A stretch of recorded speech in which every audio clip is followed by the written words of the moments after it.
strategist and pollster. His website is nationalresearchinc.com, and his Twitter handle is Adam H. Geller, and it's always nice to talk to you. Nice to sit next to you. We don't normally get a chance to sit next to each other. Well, I agree, Rick. It's a pleasure to be here. You know, I haven't been on this set in a while, and I just love what you guys have done with it. Isn't it nice? It looks so different. We brought in Bill O'Reilly's decorator, and she's done wonders with the place. I'm joking. Marjorie Clifton is joining us this morning from Washington. Marjorie is a principal of Clifton Consulting and a senior voter advocate, joining us, as I said, from our Washington, D.C. bureau. And Marjorie, it's nice to talk to you. Welcome to FoxNews.com Live. Thank you. It would be a lot nicer to be at the table with you guys. I can't say the setting's as glamorous at all. You know what? Next time you're in New York, you let us know, and we'll book you for the panel. And let me start with you, Marjorie. We just heard Doug's report about the negotiations that are taking place in Washington, the super committee. You know, I've been reading that the White House is privately saying that they do not expect any kind of a deal. What are you hearing down there? Well, everyone's abuzz that there will be a deal, and they're hopeful for a deal. I mean, where we are right now and why we have a super committee is precisely why we have an 82% disapproval rate of Congress, is that they don't get anything done until their backs are against the wall.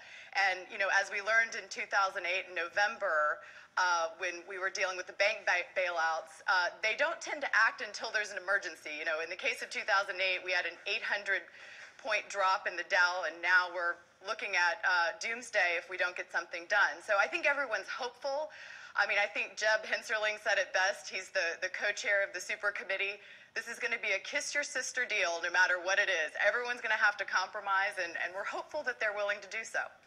Adam, how does it look from where you sit as far as a deal?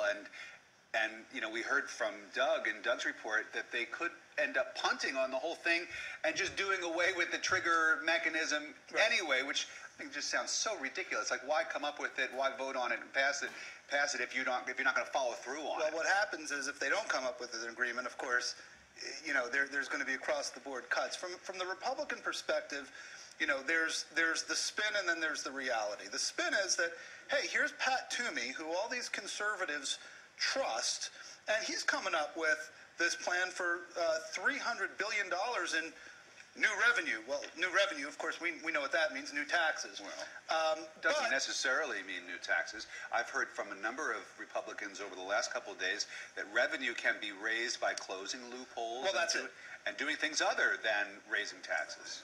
Closing loopholes, and I agree with you, and here's the problem, and this is, so going beyond the spin for a moment, puts Republicans in a tough spot. Yeah. Because what happens is now Republicans are going to be split. Eric Cantor, for example, refuses to take a stand on Pat Toomey's deal.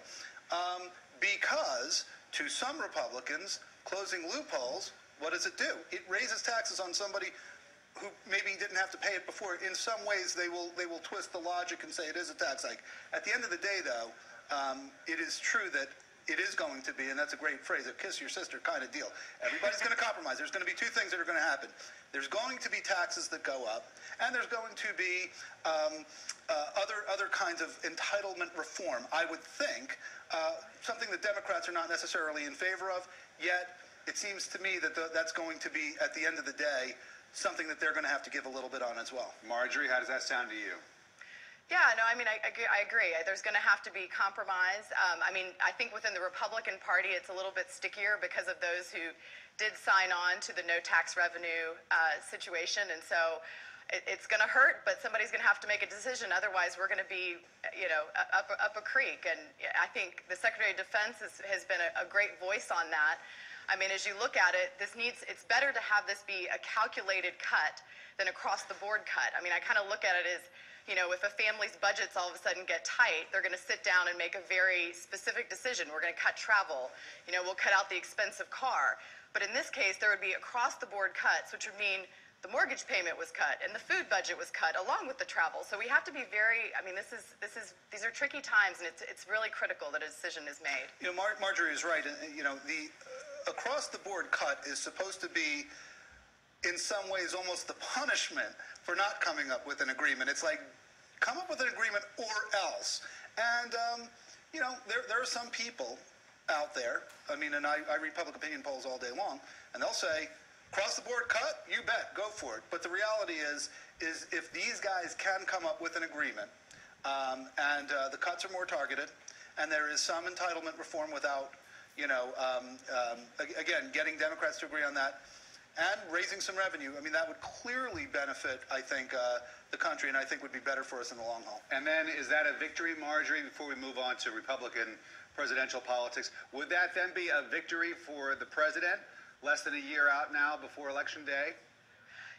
I think that the president has somewhat removed himself from the situation, and I think smartly so. I think this is more a congressional issue, and I think that, either way, we're in a tough spot. The economy's not good. We need more jobs, and, he's struggling as it is. I don't know that it would be seen as a victory, but I think that it would be more of a relief on the part of the whole country, on Republicans and Democrats alike.